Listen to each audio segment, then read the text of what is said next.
여러분 반갑습니다. 김지일 목사입니다.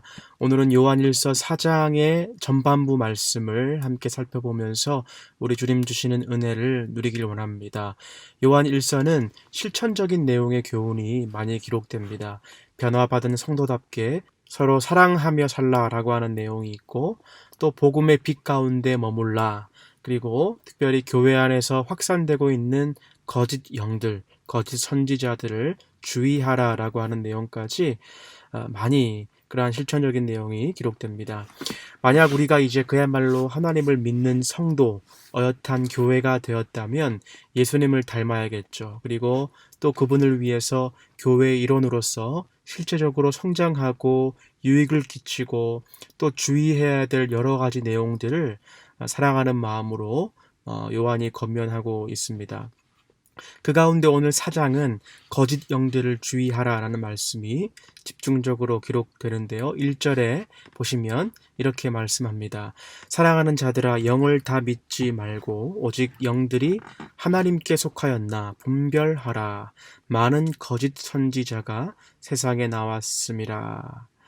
먼저 사랑하는 자들아, 요한이 그랬어요. 요한이 성도들을 사랑하는 마음이 느껴지십니까?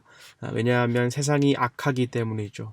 영을 다 믿지 말라. 각종 미신, 다른 우상, 여러 가지 신비주의 사상, 당시에도 이러한 순수한 신앙을 미혹했던 많은 거짓 영들이 있었다는 것입니다.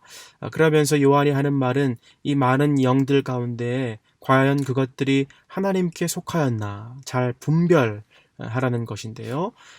이것들 보니까 사도 바울의 권면이 생각나지 않습니까? 로마서 12장 2절의 말씀에 너희는 이 세대를 본받지 말고 오직 마음을 새롭게 함으로 변화를 받아 하나님의 선하시고 기뻐하시고 온전하신 뜻이 무엇인지 분별하도록 하라 그랬습니다. 바울이 굉장히 강한 어조로 도전했었죠. 너희가 이 땅에서 살아가고 있는데 이 세상의 풍조가 너무 악하기 때문에, 그렇기 때문에 너희가 변화하지 않으면, 그리고 분별하지 않으면 너무나 위험하다. 너희가 무너질 수밖에 없다는 것입니다. 마치 아버지가 어린 딸을 유치원에 처음 보내는 그 첫날에 과연 우리 아이가 잘 적응할까? 친구들에게 혹시나 따돌림을 당하지는 않을까? 아프지는 않을까? 라고 노심초사하면서 걱정하듯이 지금 바울도, 그리고 사도 요한도 실제적으로 이 세상 가운데 살아가야 할 우리들이 너무나 걱정이 되는 것이죠. 이처럼 우리가 참 걱정이 됩니다. 세상이 너무나 악해서 어떻게 이 땅을 살아가야 할지, 승리해야 할지, 이겨내야 할지 두려울 때가 있습니다. 그러나 예수님을 믿는 사람이라고 한다면 분명 그의 삶에는 명확한 하나의 경계선이 생기게 됩니다. 그것은 마치 인류의 역사가 불교를 믿던 이슬람을 믿던 힌두교를 믿던지 간에 모든 전 세계 사람들이 인류 역사를 크게 구분지을 때 BC와 AD로 주 전과 주 후로 나누듯이 우리 예수님을 믿는 크리스천의 삶의 경계선도 before Christ, after Christ, 예수님을 만나기 전의 삶과 만나고 난 이후의 삶의 모습이 분명 다를 것입니다. 그렇다면 어떻게 다를까요? 그것은 바로 우리가 더 이상 세상의 말에 흔들리지 않는다는 점입니다. 우리는 더 이상 우리에게 하나님의 강권적인 은혜가 있기 때문에 죄의 지배 아래에 있지 않습니다. 그래서 오늘 본문 4절과 5절 보시면 뭐라고 말씀합니까? 자녀들아, 너희는 하나님께 속하였고 또 그들을 이기었나니 이는 너희 안에 계신 이가 세상에 있는 자보다 크심이라. 그들은 세상에 속한 고로 세상에 속한 말을 하매 세상이 그들의 말을 듣느니라. 이전에는 전혀 꺼림직하지 않게 또 아무런 부담 없이 뱉었던 말과 우리의 생각들이 우리가 언젠가부터 하나님께 속하게 되니까 그것들이 불편해지기 시작해요. 그것이 무슨 의미이냐? 불편해지고 단순히 귀찮아지는 것뿐만이 아니라 오늘 성경은 우리가 그것들을 이긴다라고 하는 것입니다. 너희 안에 계신 이가 세상에 있는 자보다 크다라는 사실을 드러내는 것이죠. 물론 세상은 힘듭니다. 그래서 앞서 요한일서 2장 16절은 이 세상을 이렇게 정의하죠. 이는 세상에 있는 모든 것이 육신의 정욕과 안목의 정욕과 이생의 자랑이니 다 아버지께로부터 온 것이 아니요 세상으로부터 온 것이라 그랬습니다. 이 구절은 우리가 본받지 말아야 할 세상의 특징을 세 가지로 정리하는데요. 육신의 정욕, 안목의 정욕, 이생의 자랑인데 이 말을 다시 풀어서 생각해 보면 육신의 정욕은 쾌락주의라고 할 수 있죠. 한 번뿐인 인생 그냥 즐기자, 욜로 인생, 어떻게 하면 더 짜릿하고 재미난 인생을 살아갈까? 더 안락하고 편안한 인생 살아갈까? 그것에 그들의 인생을 걸어버리는 그러한 삶입니다. 두 번째로 안목의 정욕은 물질 만능주의로 우리가 해석을 할 수 있겠는데요. 돈이라면 내 관계도 내 인격도 다 버릴 수 있는 인생이죠. 마지막 이생의 자랑은 자기중심주의라고 할 수 있겠습니다. 나의 성공을 위해서라면 다른 사람을 밟고 올라갈 수 있는 인생. 나의 시간과 나의 여가 생활과 나의 만족을 위해서라면 그 어떤 누구도 심지어 그것이 하나님이라도 무시해버릴 수 있는 자기중심적인 인생입니다. 여러분, 우리가 살아가는 세상, 우리가 땅을 밟고 살아가고 있는 이 세대의 모습이 바로 이런 모습 아니겠습니까? 그래서 윌리엄 버클레이라고 하는 성경 주석가는 그의 주석에서 이렇게 얘기했습니다. 우리는 주위 환경에 따라 변모하는 카멜레온이 되어서는 안 된다라고 이야기합니다.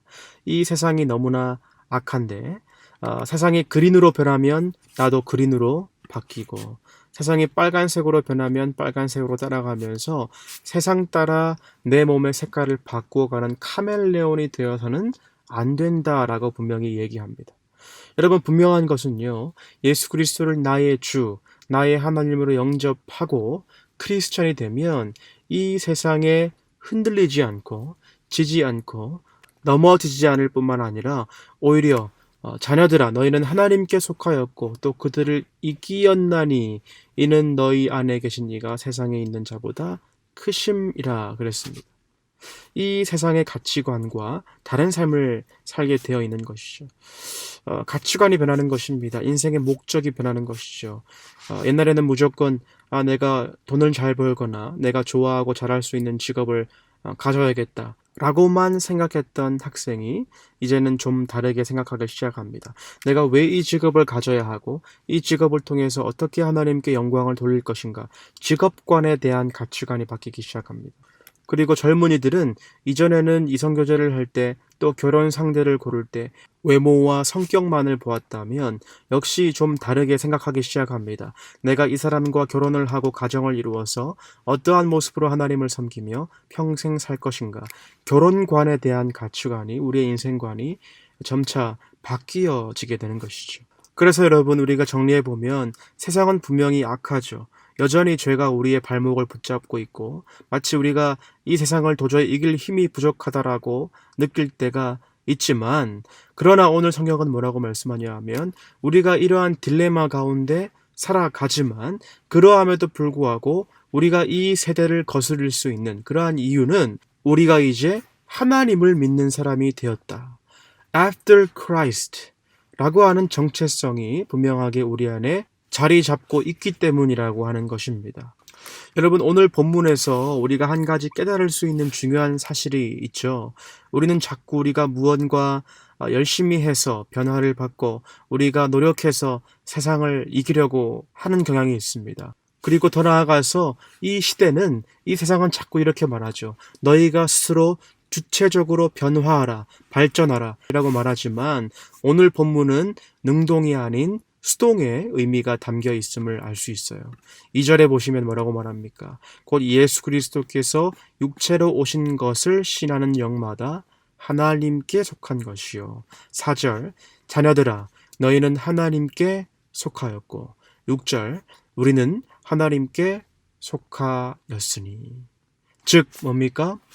세상으로부터의 승리할 수 있는 그 승리의 주체는 결국 내가 아니라 하나님이시기 때문에 그렇습니다. 이것이 우리의 신앙생활에 있어서 너무나 중요한 사실이에요. 여러분, 그래서 빌립보서 2장 13절은 이렇게 말씀하죠. 너희 안에서 행하시는 이는 하나님이시니 자기의 기쁘신 뜻을 위하여 너희에게 소원을 두고 행하게 하시나니. 너희 안에서, 바로 우리 안에서 역사하고 행하시는 이는 누구입니까? 하나님이시니. 여러분, 우리가 변화하고자 할 때 세상의 풍조를 따르지 않고자, 하나님 어떻게 해서든 제가 유혹에 넘어지지 않게 해주세요, 승리하게 해주세요 라고 하나님께 의지를 드리고 기도하기 시작할 때, 그때 하나님께서 우리 안에 일하실 것입니다. 너희 안에서 행하시는 이는 하나님이시니. 그랬습니다. 사랑하는 여러분, 말씀을 맺습니다. 사도 요한이 오늘 본문을 통해서 이 시대를 살아가는 우리들에게 세상에는 두 종류의 사람들이 있다라고 근본적인 두 가지의 옵션을 말씀합니다. 하나는 세상에 속하는 것이고, 다른 하나는 하나님께 속하는 것이죠. 그리스도인의 실천적인 삶은 분명 둘 중 하나일 것입니다. 그 어떤 중간도 없습니다. 우리의 가치관이 세상의 풍조를 따를 것인가, 아니면 하나님의 선하시고 기뻐하시고 온전하신 뜻대로 살아갈 것인가. 바라기는 오늘 하나님께서 오늘 저와 여러분에게 강력한 은혜를 주시고 강력한 그 소원과 열정을 주셔서 자녀들아, 너희는 하나님께 속하였고 또 그들을 이기었나니 이는 너희 안에 계신 이가 세상에 있는 자보다 크심이라 라고 고백하는 참된 그리스도인의 모습으로 살아가고자 하는 저 여러분 되시기를 주님의 이름으로 간절히 축원합니다. 기도하시겠습니다. 하나님, 감사합니다. 이 시간 우리 자신을 돌아봅니다. 주님께서는 이 세상을 분별하라고, 오히려 승리하라고 말씀하시는데, 그러나 이 약한 세상의 풍조에 휩쓸려서 분별할 힘마저 저희에게 없는 것 같습니다. 그러나 사랑의 주님, 그 힘과 능력은 나에게로부터 나오는 것이 아니라 전능하신 하나님으로부터 온다는 사실, 승리의 주체가 하나님이라는 사실, 그 하나님이 바로 나의 하나님이라는 사실을 알려주심에 감사를 드립니다. 오늘이 우리의 인생에 참 의미가 있는 날이 되게 해 주시옵소서. 우리가 승리할 뿐만 아니라 세상을 거스르고 세상을 주님의 나라로 변화시키는 저희들이 되길 원하오니, 주님, 저희들이 하나님께 속한 자들로서의 정체성을 마음껏 드러내고 나누는 삶을 살아갈 수 있도록 인도해 주시옵소서. 감사하며 온 땅의 주인 되어 주신 우리 주 예수 그리스도의 이름으로 기도드리옵나이다. 아멘.